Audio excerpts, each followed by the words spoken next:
Another interview, another round of denials. Any rebel can make sarin. On Fox News this week, Syrian President Bashar al-Assad continued his claim that rebels, not his regime, are using chemical weapons. Sarin gas called the kitchen gas. Do you know why? Because anyone can make sarin in his house. United Nations weapons inspectors have confirmed that chemical weapons were used in Damascus last month, an attack that killed hundreds of people. The UN report did not assign blame for the attack, but the United States has repeatedly dismissed arguments that it was anyone but Assad. Well, we have seen no credible reporting, no credible evidence that the opposition has used chemical weapons in Syria, period. And as Secretary of State John Kerry forcefully reiterated today, the Assad regime is guilty of carrying out that attack. Meanwhile, Russia and the United States continue to negotiate over a plan to take control of Syria's chemical weapons.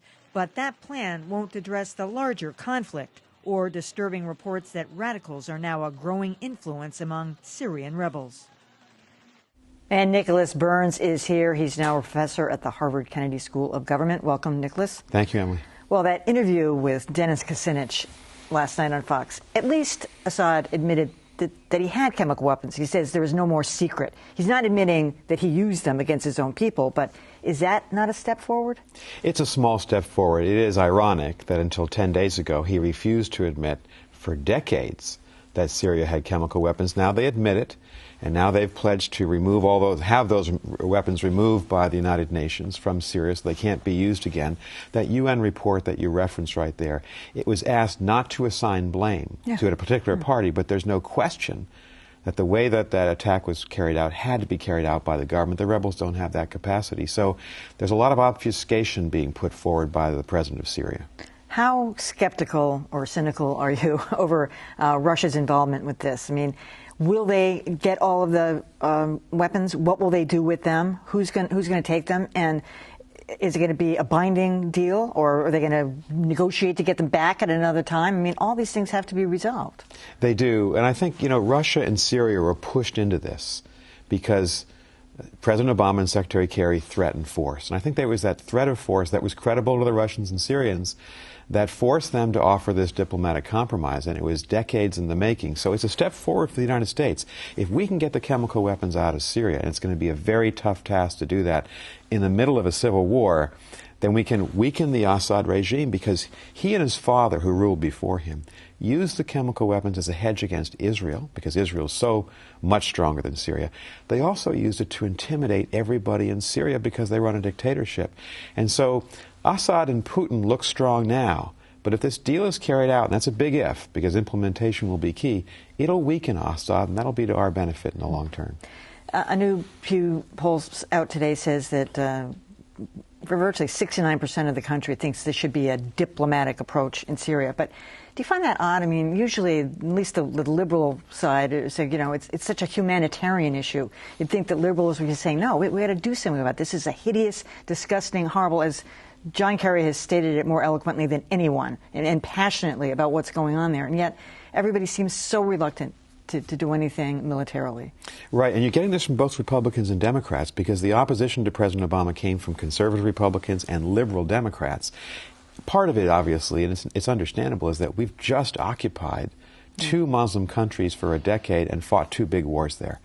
And Americans don't want to see us go blundering into another Middle East war, and that's understandable.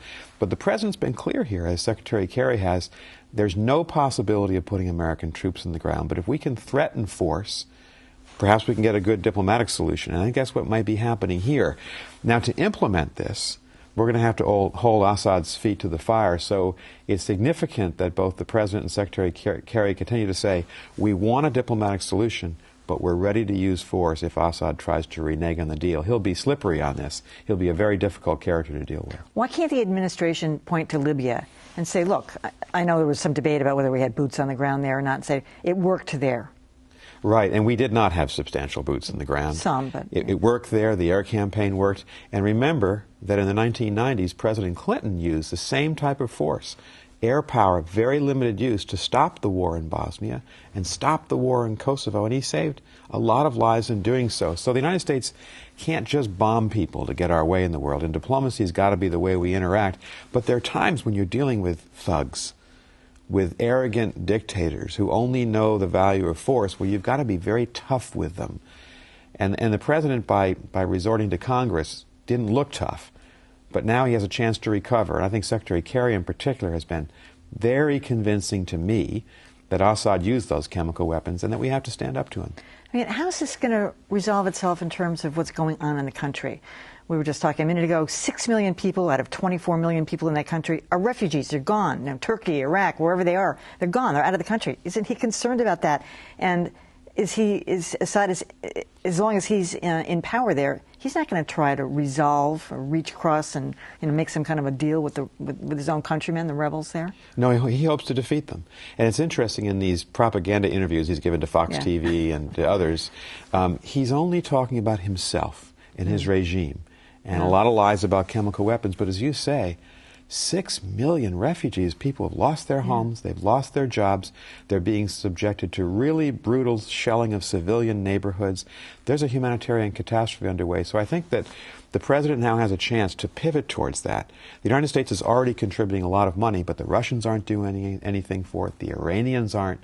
And so to challenge those countries to try to help these refugees is a good thing. And as you say, I think ultimately what we've got to do is try to stop this war. Because we're not in the regime change business anymore. We're not trying to overthrow Why not? Assad. Well, I think because of the history of the last decade. Yeah. So, and the president's been very clear. He's not trying to overthrow Assad. We're not going to put American troops in the ground. And if that's the case, some kind of compromise deal where we try to achieve a ceasefire between the various rebel groups and Assad, we'd need Russia for that. We'd need Saudi Arabia and Turkey for that. We might need Iran for that. That, I think, is appropriate. It's mandatory in order to stop this huge humanitarian catastrophe that's unfolding right now. I mean, in Syria. and the rebels aren't necessarily the good guys in some cases too. Some of those groups have become extremely radicalized. So, I mean, you don't even know what you're dealing with. Well, you know, there are a significant number of rebel fighters who are average people who took up arms because Assad declared war on them, and then there's another group that are basically foreign-born and foreign-instigated, that are radical Islamists, and they're bad people. So I don't think we should paint the rebels with a broad brush and say they're all bad. It's a confused, complex picture. But there's not one rebel organization that speaks for everybody, and that's been a real limiting factor in trying to help them. You think this deal being brokered by Russia needs to happen quickly? How soon? I mean, like next week? How fast can this happen? It's got to happen soon, because we've got to use the momentum we have to force Assad to report to the United Nations in a few days, what's the extent of chemical weapons stocks in Syria, and how and on what time schedule will they be turned over. So the way that's going to happen, it's going to be a UN Security Council resolution. So they're debating, fighting over that in New York right now. The wording is very complex, and Samantha Power, who's our ambassador, is in charge of that for Secretary Kerry. Why is Russia protecting Syria in this? What's in it for them? A couple reasons. Russia's last military base in the world outside of Russia is in Syria. Syria is one of the few friends that Russia has. It's interesting. We've got a world full of allies in Asia and Europe. Russia has nobody but dictatorships like Belarus and Syria. And third, I think, you know, when Putin gets up in the morning, what he wants to do is block the United States, harry the United States, because Russia is no longer equal to the United States in power the way the Soviet Union once was. And Putin grew up in the Soviet system. He was trained there as a KGB officer. Blocking the United States is one of his primary objectives. All right, Nick Burns, it was good to have you here. Thank you.